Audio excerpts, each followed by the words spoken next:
My name's Chris Doud. I'm a field agronomist that supports Southwest Iowa, and wanted to take a moment to visit with you this morning a little bit about environmental sustainability and the economics in relation to that. And so just to kick off, it seems we can't, turn on the radio or open a farm magazine or listen to a talk radio or a podcast without really hearing more about carbon sequestration and some of the potential opportunities that this could mean for growers and for production in general. And, whether you're a believer in it being man-related or simply nature's cycle as far as the planet, the climate in which we live and operate is definitely changing and has likely been changing throughout time. So I wanted to just really briefly mention that I've had the pleasure of working a little bit on a working group the last 3 years that is basically a group of growers and industry folks at a state level called Iowa Smart Agriculture, and they're kind of co-developed through a more national level called Solutions from the Land. And this is comprised of a number of recognizable faces across Iowa. Secretary of Ag Mike Naig, Drake Law, Neil Hamilton, Jerry Hatfield from the Soil Tilth Lab up in Ames, along with climatologists and just general farmers too, that are very strongly advocating, the benefits that we need to take into account for the sustainability of our industry. And so it's been, that's part of the reason that I've been chosen to discuss this topic. And I've also worked a little bit with some of our internal folks on some of the field research projects that we'll talk about a little bit later. So with that, a few things that I wanted to accomplish with today's discussion is just a few definitions in terms of what is a carbon credit and why does it exist? What could the value of this particular market be and look like in our industry? How does agriculture's involvement in this sustainability effort look? And then a little bit on just climate change and some of the risks and rewards that come along with that. And I do at the end of this presentation want to give you a little glimpse of some things that we've done as a company to help seek out solutions for what we could see for maybe a more diversified crop rotation opportunity and just crops that are more mutually beneficial in relation to our general production practices that we utilize today. So first of all, what is a carbon credit? And basically it's a permit that allows the company that holds it to emit a certain amount of carbon dioxide and other greenhouse gases. And so the two main drivers globally that have carbon emissions would be both agriculture and the energy segment, account for about half of it in the world. We as a country are number 2 to China in these emissions. And so part of what this carbon credit existence relates to is that, these companies that do put out carbon are awarded credits that allow them continue to pollute up to a certain amount. And the main goal of the creation of the carbon credit is to reduce emission gases from industrial activities in particular, to reduce the effects of overall global warming. So with that, I think we are in a unique position as an agricultural company because we not only are, contribute to that emission in a non-industrial fashion, but we also are the most efficient and really one of the only ways that there is to be able to sequester that carbon from an agricultural land standpoint. So we, as much as we maybe are pointed at as the contributor, we are a huge component of a solution. And that's what I think a lot of the farmer advocate driven organizations and a lot of the private industry want to band together to realize that we have an opportunity to kind of guide our own faith to a degree. So with that, what could the value of this particular market look like? And so this is something that, there's a lot of perspectives on what this could look like. There's a few rare examples that have actually made their way back to the farm gate and even our local neighborhood.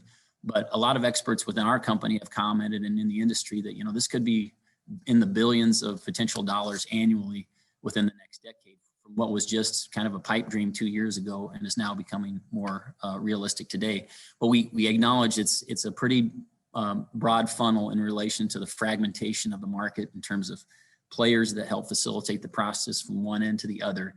And so that's something that, a lot of the compensation will depend upon soil types and state differences in relation to how these are structured. Some of the, vague rough figures that have been thrown around have been, $15 to $30 an acre payment potential.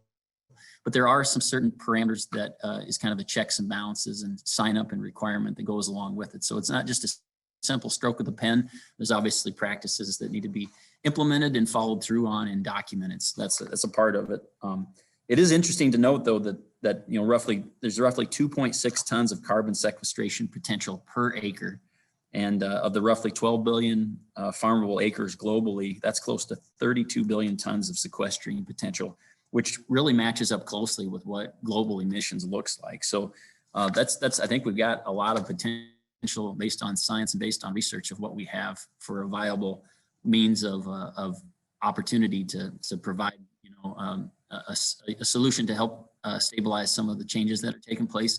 And, there are benefits that come along with an increasing carbon load too, that we can't forget about if we can evolve with the times. So, agriculture's involvement, I want to make certain and make it clear that, as a farmer, you are the original true steward of the land in terms of how you care and tend to this precious resource. That is your livelihood. That is our livelihood. And so we've made tremendous gains over the course of the last several decades in production in relation to crop genetics and crop diversification, as well as equipment and crop management practices especially. But there's always room for improvement. And I think there's always that opportunity to increase the overall benefits of what that could have for production and really ultimately the resiliency of our soils and water and nutrients. So this next slide just talks about, these are three key factors that you'll see in most any player in the industry or both private and public sector, that these concepts of what we're working with have to have a level of productivity involved to continue to feed a growing population with feed, fuel, and fiber.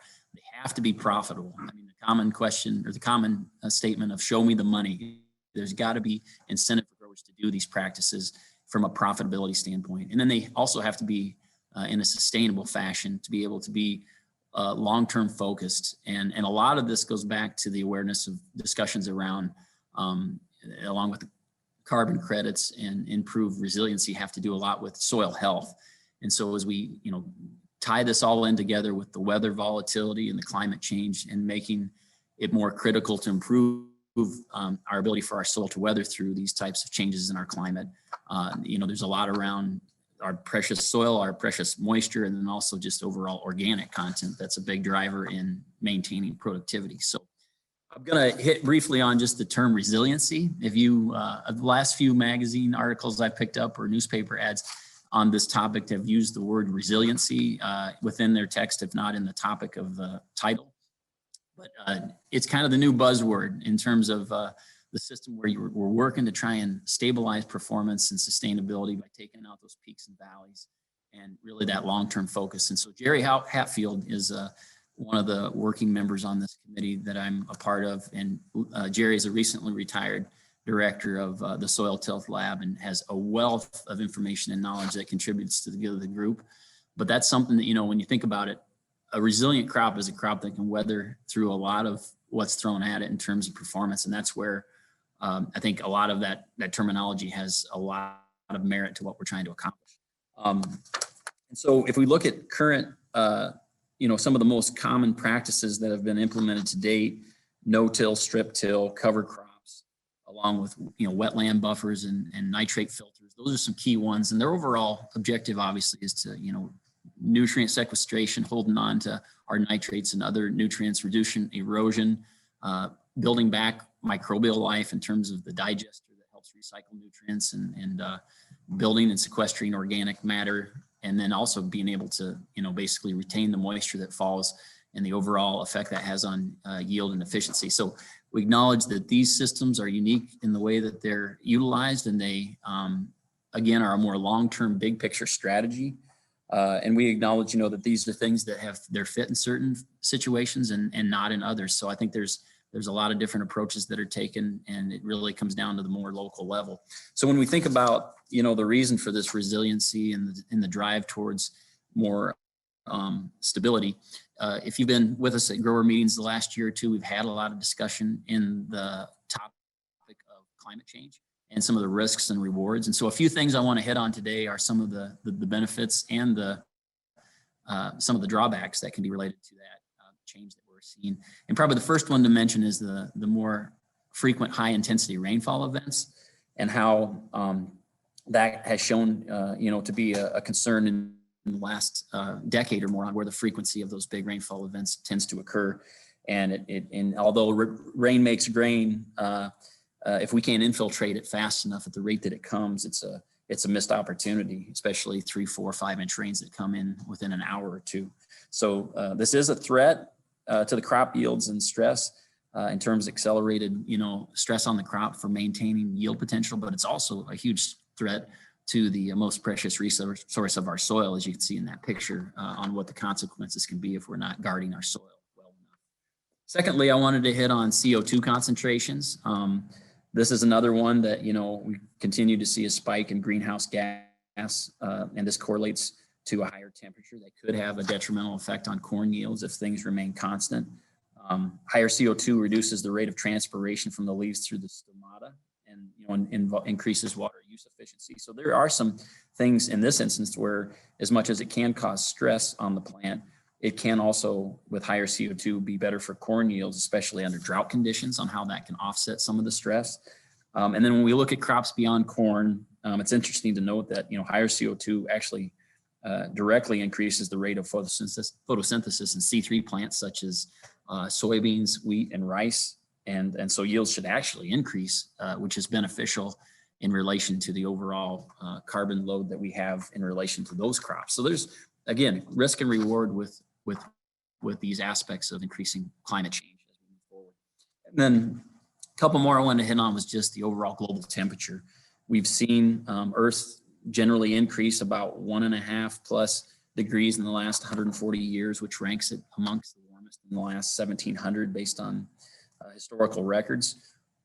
The risk for higher maximum global temperatures relates to basically reduced photosynthetic efficiency in yields of corn in most regions. Much of this temp increase is due to increases in the minimum nighttime temp, as far as what our floor has been raised in terms of our nighttime temps, which many of us would relate to the dark respiration in corn that can be a threat to inefficient use of carbon and keeping that plant cooled off.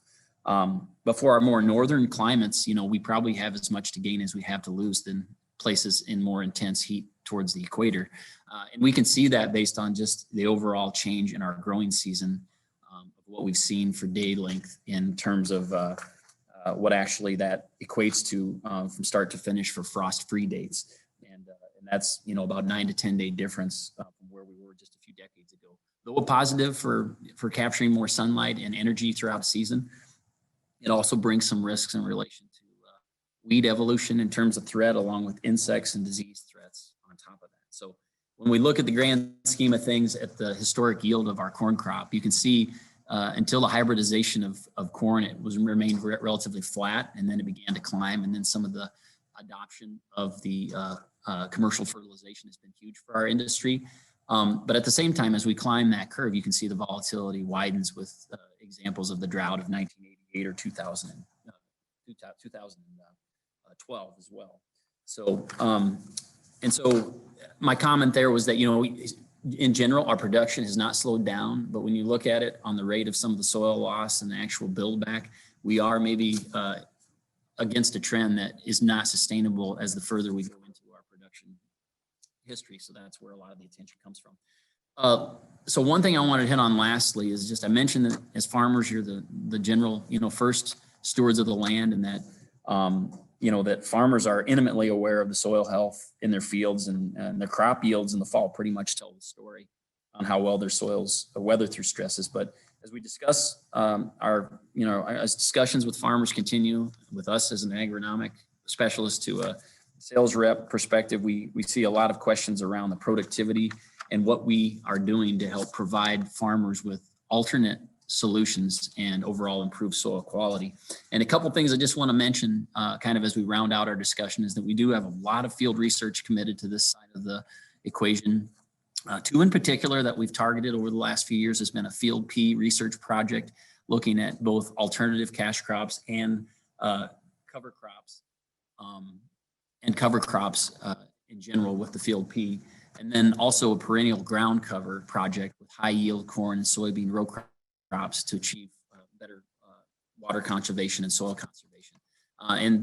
So Sarah Lira, many of you will recognize, is a person that has been a corn breeder for our company that is now committed towards working with some of these alternate crop strategies and systems. And one of the ones, as I mentioned, the P crop concept has value for both short season grain or alternate end source, along with feed additives and food additives in both the human and animal market, and a lot of beneficial things that correlate back to building soil health.